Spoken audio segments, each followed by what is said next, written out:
My stepmom told my dad I was planning to cut him out of my life. Believing her lies, he signed over the family estate to her kids. When she moved in, she found this waiting in the deed. Hi Reddit, this is a story I never thought I'd share, but I need to get this off my chest.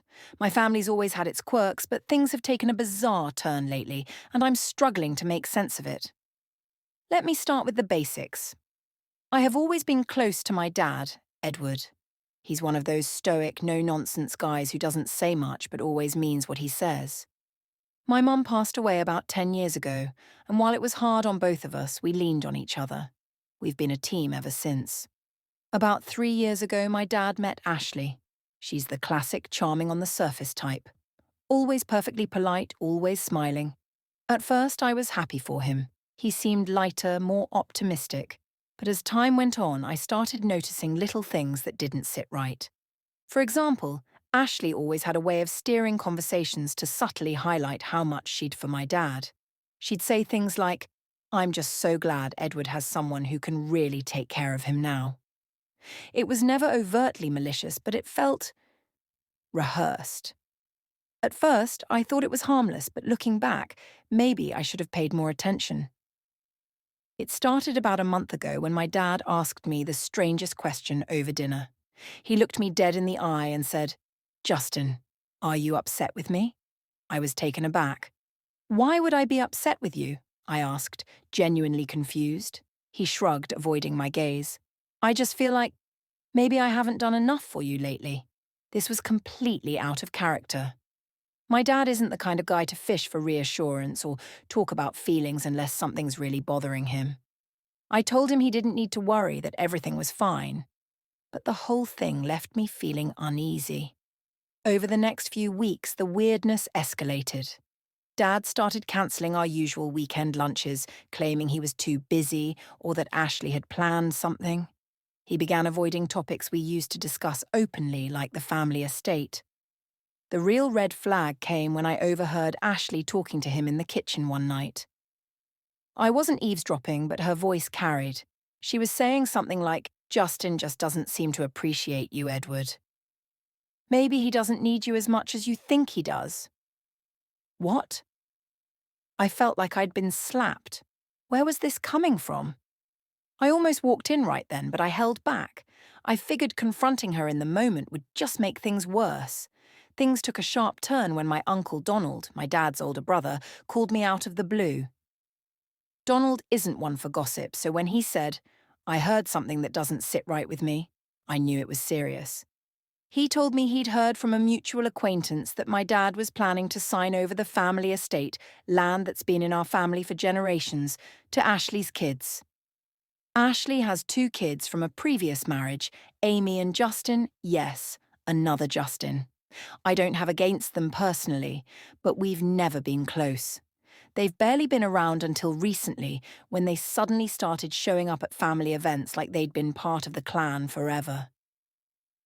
The idea that my dad might give away the estate felt like a punch to the gut. That land isn't just valuable, it's part of our family's legacy. My mom and dad worked their entire lives to preserve it, and now he might just give it away. I decided I couldn't sit on this. I needed answers. So I went to visit my dad the next day, hoping to have an honest conversation. I brought it up as gently as I could, saying something like, "Hey, Dad, I've been hearing some things about the estate.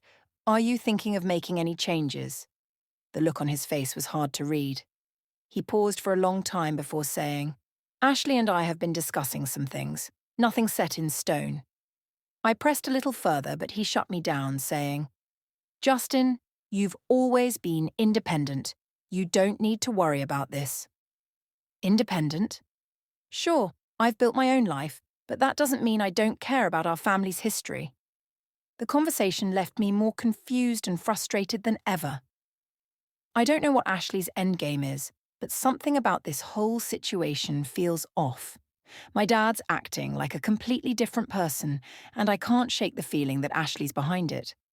I'm not sure how to approach this without making things worse.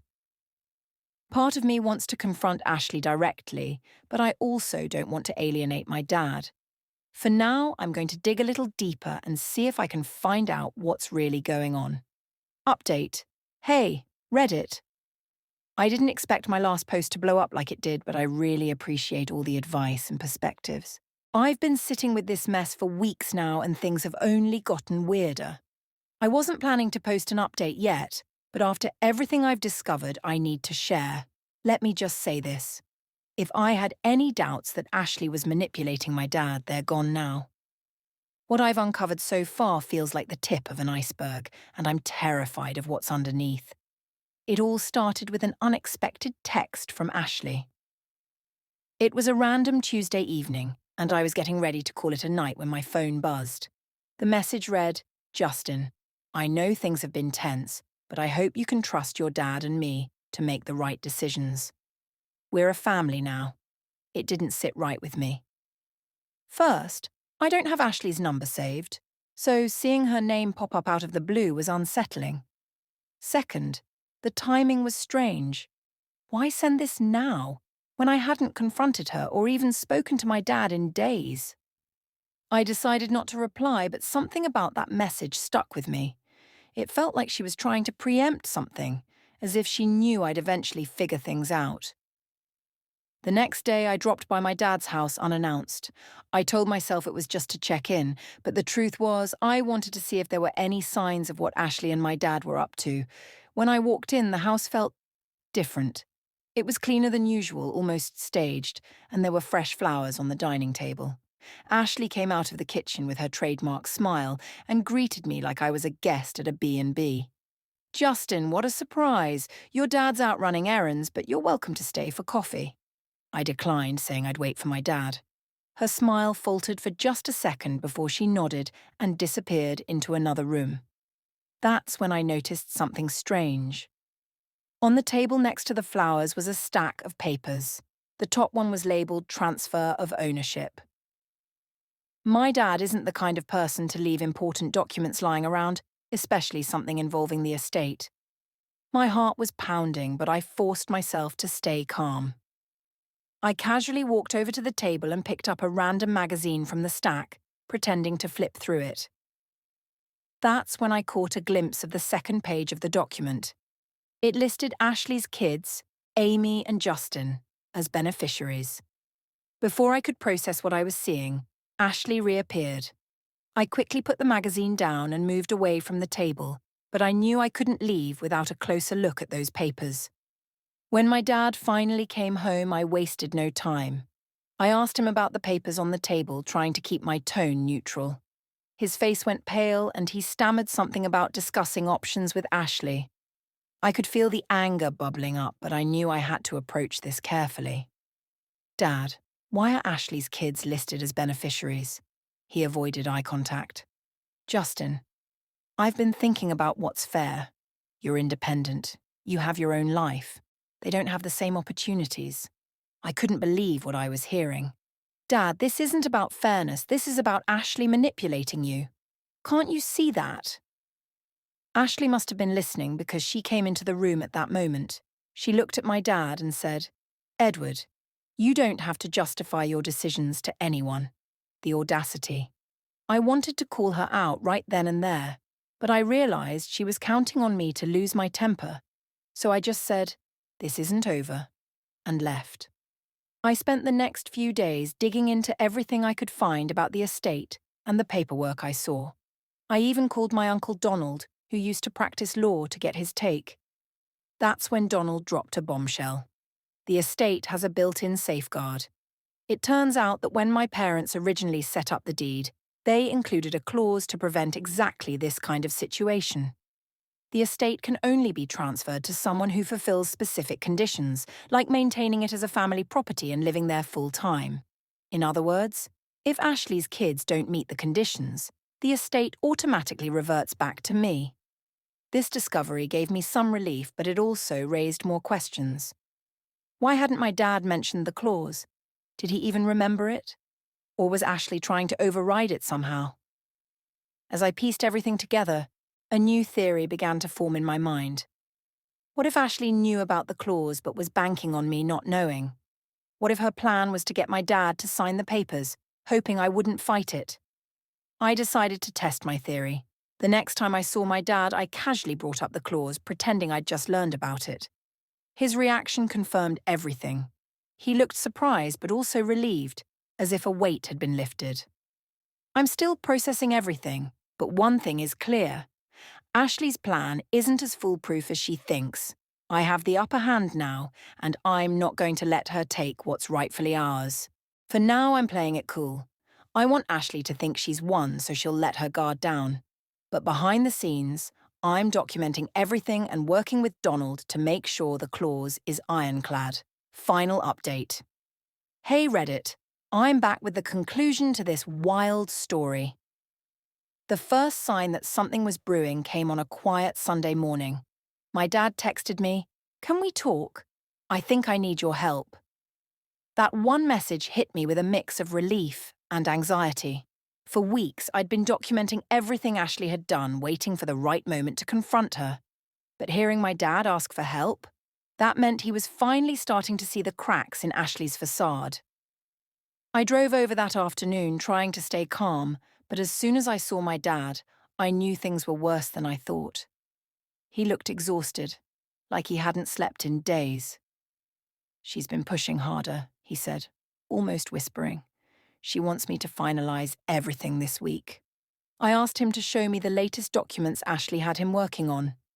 Sure enough, they were the final transfer papers for the estate, complete with Ashley's kids listed as sole beneficiaries. But something was off. The signatures were missing. "She wants me to sign tomorrow," he said. "She's been saying it's just a formality, but something doesn't feel right." Bingo. This was the opening I needed. I told him about the clause in the deed, the one that would void the transfer if the conditions weren't met. He stared at me stunned. "She never mentioned anything about that," he said. "Do you think she knew?" I didn't want to jump to conclusions, but deep down I was sure she did. Ashley wasn't just manipulative, she was calculated. She was banking on my dad not knowing about the clause.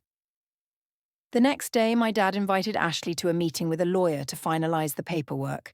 She didn't know I'd be there too. When she walked into the room and saw me, her smile faltered. "Justin," she said, her voice tight. "What are you doing here?" "I'm here to make sure everything's above board," I said. The lawyer, who had been briefed on the situation, started going through the paperwork. When he got to the clause, Ashley's composure cracked. "What clause?" she snapped. "This wasn't part of the agreement." My dad looked at her, and for the first time in weeks, I saw clarity in his eyes. "You told me this was just about fairness," he said. "You didn't tell me my son would lose everything."